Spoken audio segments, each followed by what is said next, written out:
Hello, magandang araw sa inyo lahat. So, meron tayong pag-uusapan. Ang dami nagpasa sa akin ito. Pati ako nagulat din eh. Anyway, medyo lihis muna tayo, no. Main event yung ating pag-uusapan. Minsan nagsisingit-singit ako eh. Medyo chill time muna tayo. Gusto ko isingit to. Nakita ko tong bagong product ni Neneng B. Yung burger, parang ang sarap-sarap, no? Burger ka sa akin, sir! Meron na naman bagong masarap na tinitinda Sarap, si no? Neneng B. At hindi lang basta masarap ha, sobrang mura pa niya. Nakita nyo ba yung kapal Nagtataka ako, bakit kulay orange yung patty? Di ba? May masarap na makain. Ito walang pila. Dito tayo. Ano po ang paninda nyo? Ay! Uy! Ito pala eh.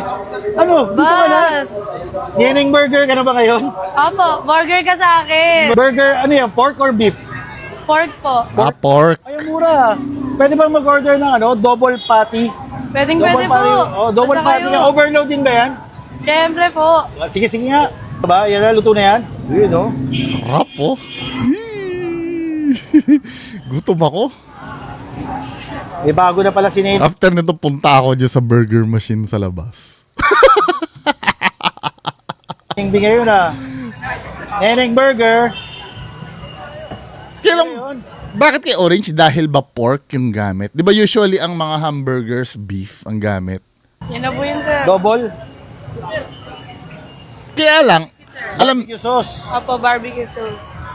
nyo ang risk pag grilled. Ano yan eh, 'di ba may technique diyan sa grilled para hindi mawala yung juice. Kasi na-try ko na once 'yan mag-grill ng burger. Pagkaluto niya, alam mo yung dry na. Kasi ang risk niyan, 'di ba, pag ginrill mo yung burger, mawawala yung juice niyan, umaawas. May technique diyan eh sa pagganyan eh.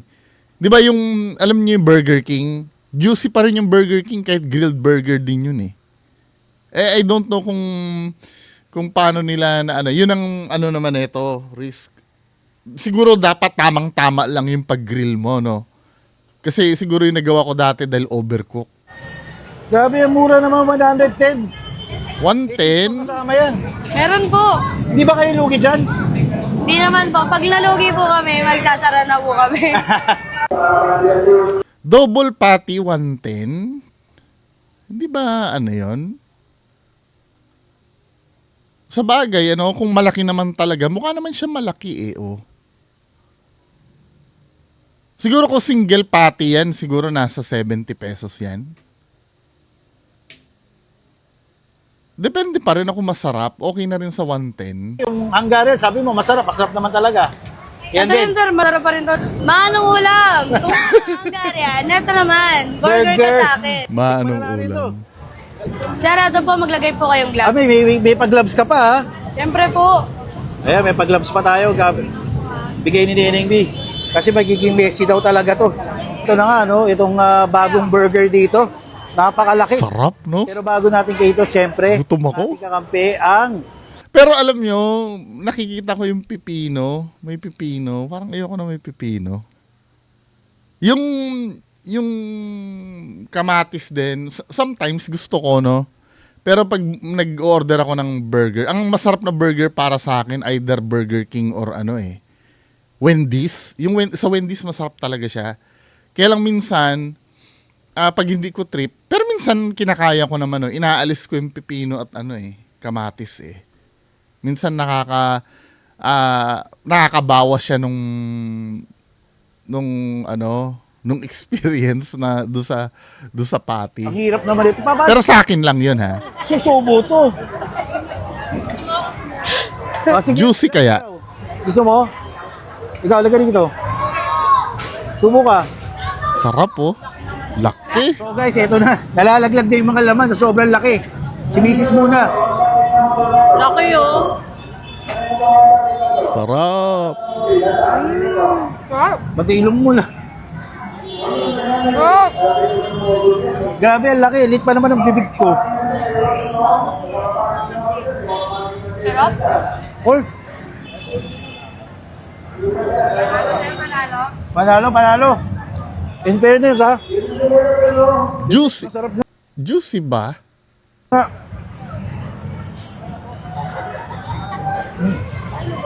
Pupunta talaga ako ng burger machine mamaya. Mukha naman si Juicy, no? Yun kasi yung ano dun eh. Nagpapasarap dun eh. Hindi na nakaka-high blood yung juice. Kung ano talaga yung ano, hindi healthy, yun ang masarap eh, no? Problema na lang dito. Pinoy Soldier, puntahan natin yan pag nagkiapo tayo. Pero sa 110, siguro kung ano, halimbawa on a budget ka, no? Parang ang mahal ng 110 eh. Pero sulit naman sa ganyang kalaki. Siguro kung gusto mo munang ma-experience, kahit yung single patty lang, siguro single patty nito nasa, kung 110 yung double, siguro nasa 70 pesos yung single patty niyan. No? Try mo muna doon kung talagang masarap. The next time, i-double mo na. Ang problem kasi dito, sabagay ako kaya ko naman, no? Yung iba kasi nauumay pag sobrang dami ng patty eh. 'Di ba? Pero ano pa rin, 'di ba? Preference nyo pa rin. Pero mukha siya masarap. Gutom tuloy ako. Oh, next video. Ito na yung ano natin. Ito na yung main event. Yung dito sa Away Kalsada nga sa Boso-Boso daw. Dito kami tumambay nun eh. Nung dito nagpa-drone sila Sir Ed nun, yung mga crew niya. Diyan kami tumambay nun. Kasi yung mga nagpasa sa akin ng video, hindi ko pwede i-play dito dahil masisibak na naman tayo ni YouTube. Kaya ang ginawa ko, inabangan ko sa news para at least kahit pa paano kompleto rin yung detalye. Meron din tayo ipi-play na pinagmulan daw. So ito muna yung detalye, no? Dito na lang tayo magre-relay sa news. I'm so sure kayo napanood nyo na yung video eh. So dito tayo kung ano ba talaga yung details nung nangyari. Grabe, no? Nung una hindi ko malaman kung paano niya nabaril yung asawa niya. Asawa niya pala yun or partner niya or live-in niya or girlfriend niya yung nabaril niya. Anong nangyari pala nung binaril, umiwas yung babarilin niya, parang doon tumama sa ano niya, yung sa asawa niya yung baril. 'Di ba? Dahil sa gitgitan sa kalsada, binaril ng isang SUV driver ang ilang motorcycle rider sa Marcos Highway sa Antipolo, Rizal. Gitgitan pala min eh. Mga ganyan, no? Ano ba? Napakababaw ng pinagmulan. Magbubuwis pa ng buhay yung ano. Pero as of now yata wala pang dinideklarang deaths, no? May diniklara na ba? O wala pa? Paliwanag ng SUV driver ang mga rider ang unang nanakit sa kanya. May kontrapahayag naman ang isa sa mga nabaril na rider. May unang balita live si EJ Gomez. EJ. Igan, 4 ang sugatan, kabilang ang isa na ngayon ay nasa kritikal na kondisyon matapos ang bugbugan na nauwi sa pamamaril sa Marcos Highway, Barangay San Jose rito sa Antipolo City. Ang ugat ng road rage na sa pool sa video ay gitgitan daw sa kalsada. Babaw, At, no? Yan ang tutunghayan natin sa report namin ngayong araw. Wait lang parang ito yata yung video na yun eh, no? Iko-continue na lang muna, pero ito yon. So makikita dito sa video na to.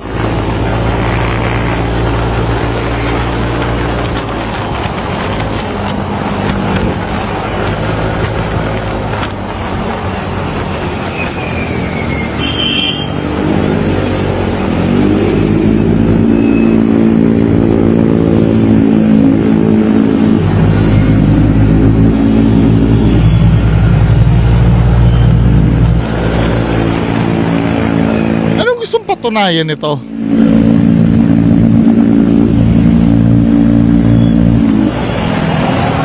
Ginigit kita ulit tumunte, Fortuner. Ano ngayon? Ano bang, hindi, kabawasan ba sa itlog yan, mga kababayan ko? Ako ni minsan, hindi ako na-offend na ginit-git ako sa daan. Hindi, ewan ko, ano ba yung nasagi doon, yung pride mo ba? Na hindi ka naon. Ano ngayon kung ginit-git ka? Nakita mo ng baliw yan eh. Hindi, siguro, hindi ko lang talaga naiintindihan na, pero ako ilang beses na rin ako nagit-git. Parang wala lang naman sa akin. Siguro, bihira lang ako magmaneho, no? Pero yung may mga, ano kasi, may mga git-git na ano na nakakabwisit talaga. Pero yung tingin ko dito, since nauuna na siya, paunahin mo na lang. Ano ba yung nabawas ba sa itlog mo yung ano, yung pagkagit-git sa'yo? Hindi, kahit na yung paggigit-git niya sa'yo halatang hinaharas ka na. Alam mo naman na ano, di paunahin mo na. Ginit-git ako. O ano ngayon kung ginit-git ka? Oo. Ayan o. Giniliran ako.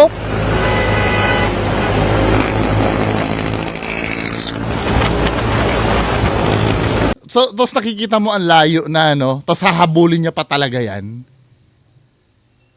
Malayo namin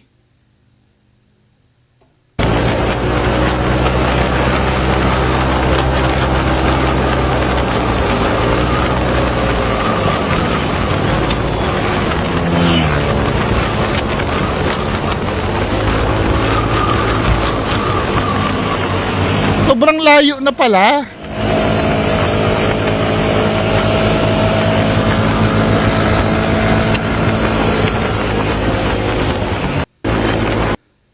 Sobrang layo na pala, tapos talagang hinabol mo pa. Tapos para ka pa nagsusumbong na, ayan ginit-git ako. Ano yung sabi ng mga comments dito?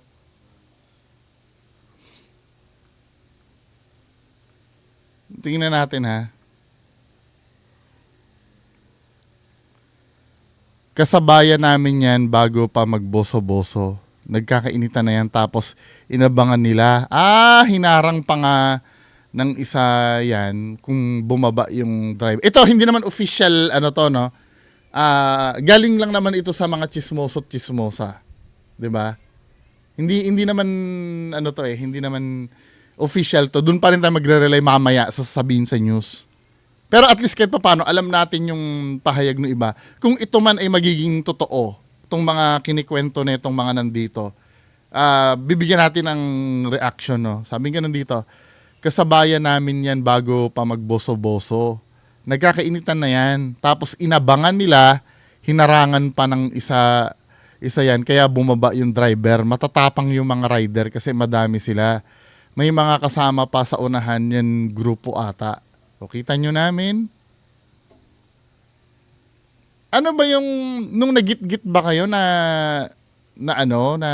naputol ba yung itlog nyo nun? Yes, sige, iintindihin ko kayo na nakakabwisit yung nagit-git. Pero ang tanong kasi doon, worth it ba yon? Na pag hinarang mo yan? Ano ba ang, mababawi ba yung pagkagit-git sa'yo pag hinarang mo yan? 100% magkakainitan na talaga kayo niyan pag hinarang mo yan Hindi na mababago yung yung pagkagit-git sa iyo, hindi na imposible naman na kaya nyo hinarang yan ay kakausapin nyo na maayos. Imposible naman 'yon. 'Di ba? Diyos ko, mga kababayan ko. Yan ang sinasabi ko Tapos nakasasakyan pa yan. Siyempre, sana nandiyan ang presence of mind nyo na baka may daladalang baril yan. Sabi nitong isa, mali ang mga motorista yan, nakasabay ko din yan, pauwi galing Infanta. Nanggigit-git talaga yung dalawa, isisemplang kanila. Nabunggo nila yung itim na sasakyan at pinagtulungan. Napahupa na ang tension niyan at aalis na yung lalaki, pero yung nabaril sumuntok pa din kaya di na nakapagpigil yung driver ng kotse. Self-defense, ito yung argument din namin kagabi ni Sir Oyabak. Yung si Sir Oyabak kasi, yun yung kinukonsulta ko 'Di ba? Sabi ko, hindi ba ako pasok sa self-defense yung ginawa? Sabi ko, self-defense yung ginawa niya, kaso na-trigger siya, kaya pati asawa niya, nabaril na niya. Kawawa naman. Umilag yung nabaril nasa likod yung asawa nga. Yun ang nangyari na panood ko. Nung pinanood ko, kasi ganito ganito yung opinion nung legal man na kausap ko kagabi. Bago natin ituloy to, tong istorya na to, Ito yung nagtanungan kami kagabi. Sabing ganun niya sa akin. Sabi ko ganun, sir, hindi ba ako pasok sa self-defense yun? Yung sabi niyang ganun. Sabi niya sa akin, inawat lumipat ng pwesto. After awate, nagsuntukan ulit. Kailangan meron nito para maging self-defense. Number 1, unlawful aggression daw. Dito sa part na to, may aggression na unlawful, yes. 'Di ba? Number 2, necessary yung means para ma-repel ang suntukan. Debatable yon. Yung part na yon, sabi niya sa akin. Kung kailangan ba yon para maiwasan yung suntukan. Sige, debatable yon. Pwedeng oo, pwedeng hindi. Pero sabi niya ganun, para sa akin, hindi necessary yung means kasi may mga umaawat na So, pwede siyang maawat or yung lalaki na umaatake. So, parang medyo malabo yun to. Pero sabihin na natin, palusutin natin yung number 1, unlawful aggression. Ano ba yung unlawful aggression na yun? Para maintindihan natin. Unlawful aggression meaning,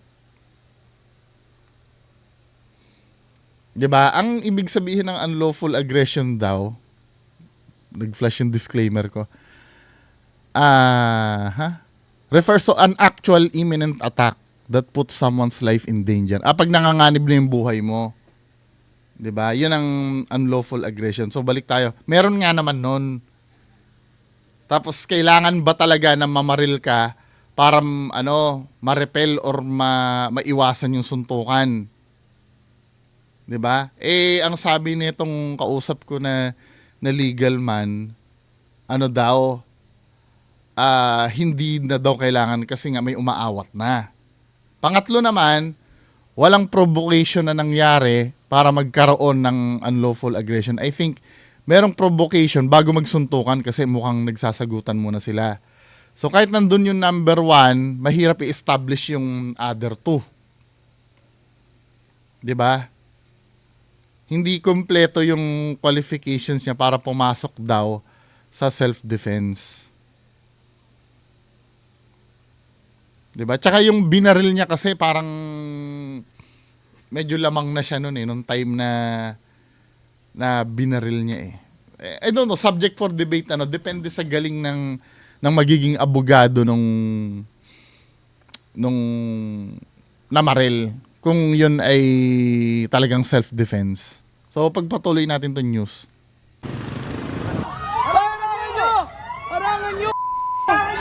Agad Makautos no? Harangan nyo. Ba't di ka humarang? Sinong bugok ang haharang dyan? Para kung barilin ka nyan. Parang boss no? harangan nyo. tumakas ang sospek sakay ng SUV matapos ang pamamaril. Sa hot pursuit operation ng Antipolo Police na tumagal ng halos 20 minuto, Huli! nasa kote ang sospek. Aresto ka namin ha. Sa investigasyon ng pulisya, git-gitan sa kalsada sa pagitan ng Ilang kwenta, SUV no? driver at ilang riders ang ugat ng away kalsada. Accordingly is may parang muntik na silang masagin na grupo ng nakamotor. Kinat sila doon sa part na yun. So kaya nahinto rin yung sasakyan. Pinagkaisahan nila yung suspect Ama. na merong So yun nga lumalabas ang investigasyon. Mukhang mataturn yung tide ngayon talagang fist fight na nangyari. Ayon sa sospek, pauwi sila galing sa swimming sa Buso-Buso nang mangyari ang insidente. Mabilis daw ang takbo niya dahil may hinahabol na sasakyang ka-convoy nila. Gayunman, hindi raw niya ginit-git ang mga rider. Nagwa-warning naman po talaga ako sa nakakasad po yung ko. Hindi ko sila niro-road range. Hindi ko po talaga sila nakagitgitan. Sila lang po nanggigitgit sa akin. Kasi pagka hinto ko po sa akin, pinagmumura kagad nila ako. Nang makorner, lumabas siya ng sasakyan at doon na raw siya nagsimulang bugbugin ng mga rider. Pero sa video na kuha ng isa sa mga rider na damay sa pamamaril, kita ang biglang paglabas ng SUV mula sa kanan patungong highway na halos mapadikit sa kasalubong na motorsiklo. Yung driver po is reckless driving po siya. Pero ano pa rin let's say sabihin na natin na reckless driving. The fact na walang nangyari. Siyempre nakakainis yung munti ka na madisgrasya. Siguro kinausap na lang sana nila. Sa bagay, side ng story ni SUV driver yun, ano? Na syempre siya yung magiging biktima sa istorya niya. Pero kung totoo man na binugbog nila yan, sana ano na lang, kinausap na lang sana nila. Nakakainis naman talaga yun, yung sa video na yun. Pero hindi sapat yung bugbugin nyo eh. 'Di ba? Maliban na lang kung nagyayabang-yabang pa yung... Ewan ko, hindi ko rin talaga alam eh. Pero ang isa lang ang alam ko, wala talagang kwenta yung pinagmulan. 'Di ba? Hindi na kailangan ng dahas doon. Kung may nagkamali man, hindi na kailangan ng dahas yun eh. Una niya pong nagit-git is yung father ko, isa puwitan niya. Muntik na po siyang sumemplang, buti lang po iniwasan. Sobrang bilis po magpatakbo nung sasakyan. Tinangkaraw habulin ng kanyang tatay ang nanggit-git na SUV driver hanggang sa nagsuntukan na sila. Dahil, hahabulin mo dahil, dun siguro nagkaroon ng ano. Wait lang ha, gusto ko kong intindihin.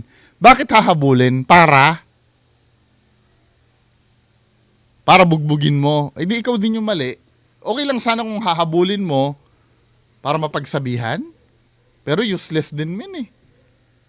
Ang pinaka-the best talagang nangyari, kung wala naman nangyari sa'yo, magpasalamat ka na lang sa Diyos at nakaligtas ka. Tapos. Kasi kung hahabulin mo pa yan eh, wala din min eh. Diba? Pagsasabihan mo ba para magtino siya? Eh kung ganun na talaga ugali nun, ganun at ganun pa rin yun eh. Pwede ba isumbong sa LTO yan? Mas maganda sana kung isumbong mo na lang sa LTO yan eh. Nakunan nyo naman siguro yung plate number, di ba?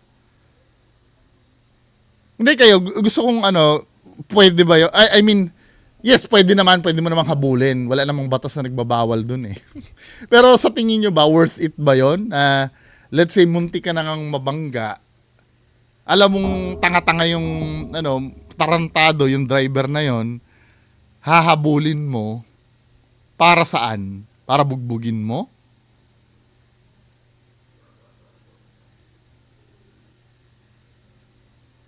Sa akin kung tinitimbang ko ito, hindi nyo nilang dapat hinabol eh. Total, at least, lahat tayo, pare-pares tayo makakauwi ng maayos. Wala tayo sa ospital. 'Di ba? Hindi pa rin sa akin justifiable yung reason na yes, nakita naman sa video na reckless. Wag maneho. Pero hindi justifiable eh. Ngayon, yung paghabol nyo ba na yun, sulit ba yun? Yun naman yung tanong ko ngayon. Sulit ba yun ang hinabol nyo? Nung nabugbog nyo siya, sulit? Eh may baril. Tingnan natin opinion nga ng mga tao. Kamote rider versus kamote driver. Buti nga, sayang buhay pa. Sana talagang buhay pa. Pinagtulungan nyo ba naman bugbugin eh? Deserve. Camping ngayon dun sa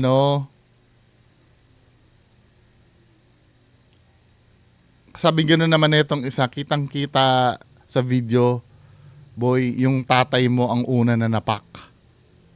Nakat lang kayo, hinarang nyo na, pero pag kayo ng kakat, okay lang, tapos tatakbuhan nyo, lesson learned on both sides. Yes, may mali din talaga yung may mali din talaga yung driver ng SUV. Wala naman nagsasabing tama yun eh. Pero ang pinakamaling-mali dito yung habulin nyo pa. Unless makakapaghain kayo sa akin ng magandang argument, no? Na kung bakit kailangang habulin. Pero at the end of the day, katulad ng sinabi ko kanina, sulit ba yon? O di pare-parehas kayo nasa hospital ngayon. Alam mo, pagka talagang pinairal init ng ulo, walang nananalo talaga eh. Walang nananalo talaga, proven na yan. Kahit saang bagay, mahirap naman talaga yan. Kahit ako, hindi ako ligtas sa ganyan, yung umiinit ng ulo. Pero yung sa git-gita na yan, ang tolerance ko dyan. Ilang beses na rin ako nagit-git, nagmumotor din ako eh. Ilang beses na rin ako nagit-git, pero wala lang naman sa akin. I don't know kung sa akin lang yun, Minsan nga, ako na yung nagit-git, tapos nagkatitigan, ako pa yung magsusorry eh. Kasi gusto ko talagang umuwi ng bahay ng ano, ng buo. at walang ano. Kasi let's say halimbawa nagkagit-gitan tayo. Sige, tama ka nga naman ano. Walang hiya ito si SUV driver. 'Di ba? Walang hiya siya, 'di ba? Ginit-git ka, hinarang natin. Tapos binugbog natin. Sulit ba 'yon? Unang-una, let's say hindi kayo nabarel. Nabugbog nyo lang siya, no? Kakasuhan pa rin kayo niyan. Mukhang mayaman eh, negosyante eh. Kakasuhan kayo niyan, men. Talo pa rin kayo diyan. 'Di ba? Anong magiging depensa nyo dahil ginit-git kayo? Yun ba magiging depensa nyo sa korte? Hindi pa rin eh. Kasi nambugbog kayo eh. 'Di ba? Hindi pa rin pasok yung palusot nyo dahil ginit-git kayo kaya kayo nambugbog. O pangalawa, no, itong senaryo na to, hinabol nyo, binugbog nyo, nabaril kayo. Panalo pa rin kayo? Talo pa rin kayo parehas? Pati do sa part ng SUV na namaril, pare-parehas kayong naabala. Okay lang sana kung abala, paano kung nabawian kayo ng buhay? Wala, hindi talaga sulit yan. Isa yan sa mga dapat natin, kaya ako sinasabing natin, kasama din ako dyan, dapat nating pag-aralan talagang iwasan. Yung init ng ulo talaga. Di ba? Ang una pong sumapak ay yung driver sa daddy ko. So, syempre, yung daddy ko, siguro bumawi lang siya. Then ako, nakita ko nadedehado yung daddy ko. So, to the rest back naman ako. Pinagsusuntok po nila. Wait lang ano. So, hindi unang nanapak yung tatay mo, pero hinabol nyo. Para saan yung paghabol nyo? Para saan yung paghabol nyo? Kasi sabi dito, kitang-kita sa video, tatay mo unang nanapak eh.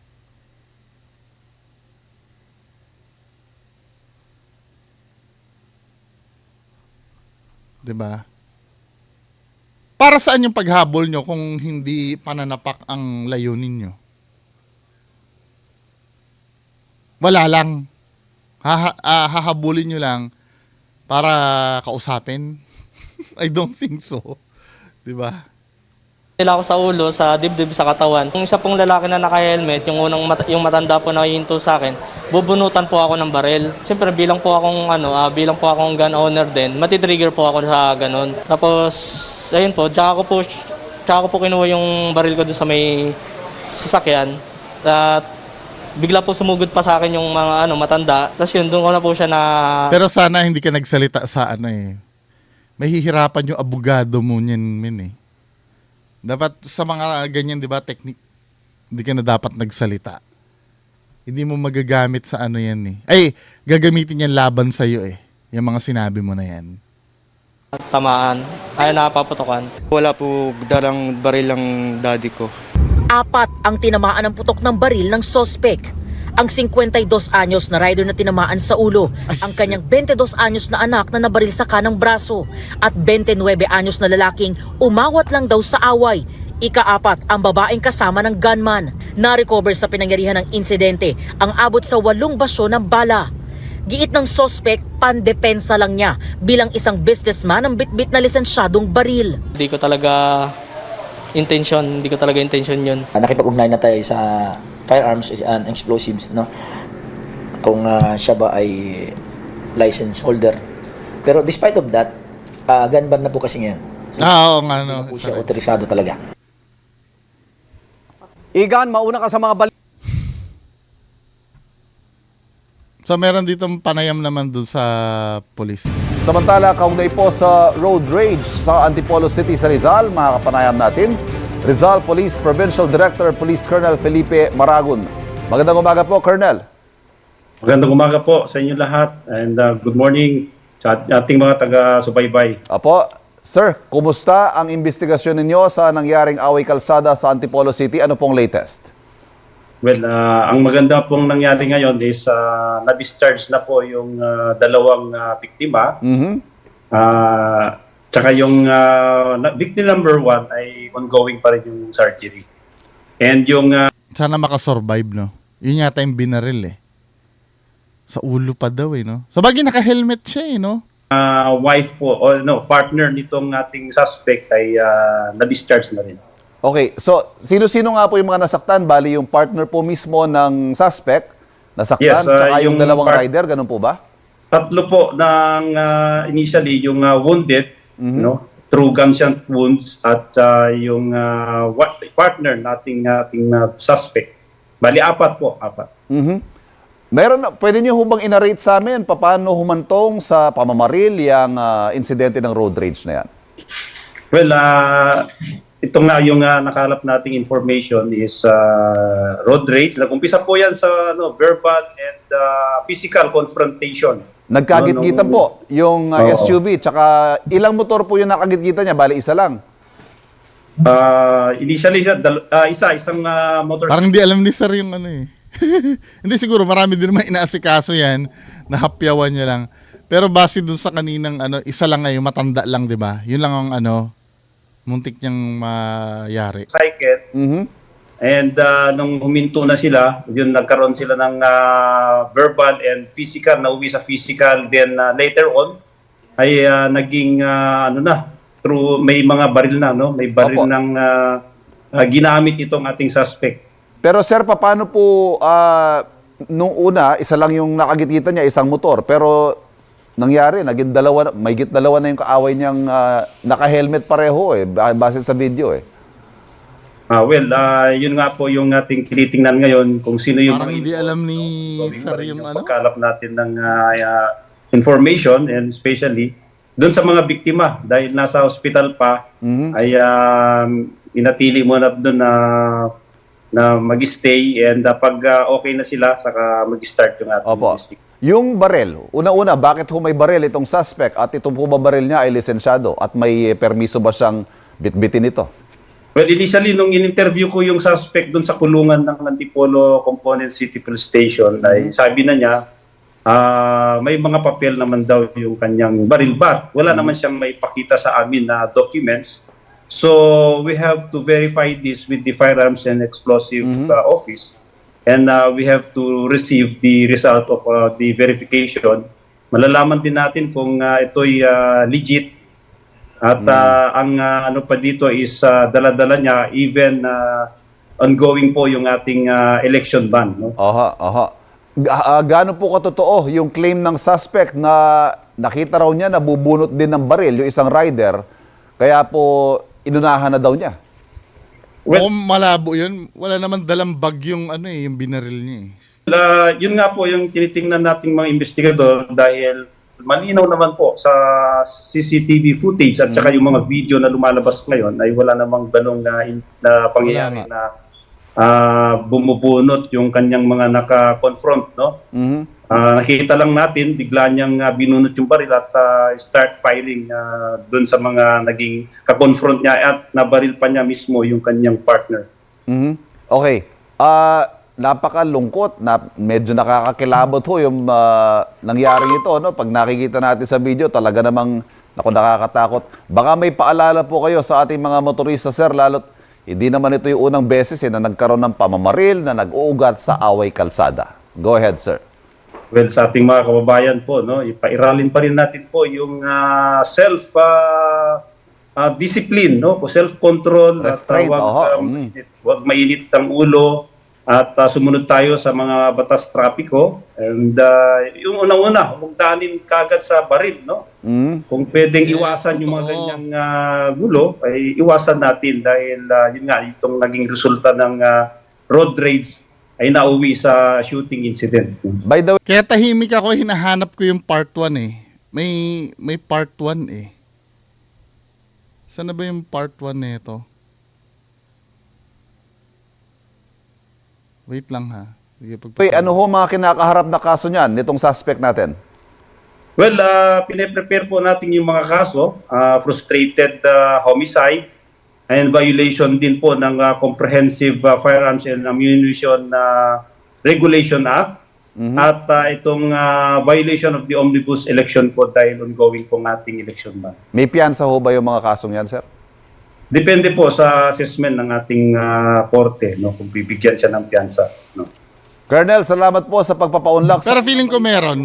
Patuloy po kami makikipag-ugnayan sa inyo para sa mga update kaugnay ng kasong ito. Thank you, sir. Merong part 1 yan eh. Tingnan ko nga kung mag-work dito yung video ng part 1. Kasi parang dun malalaman ko sino talaga yung nauna eh. Kasi ang kumakalat na video ngayon, yung part na nagkapoto ka na. Yung part 1, saan na ba yun?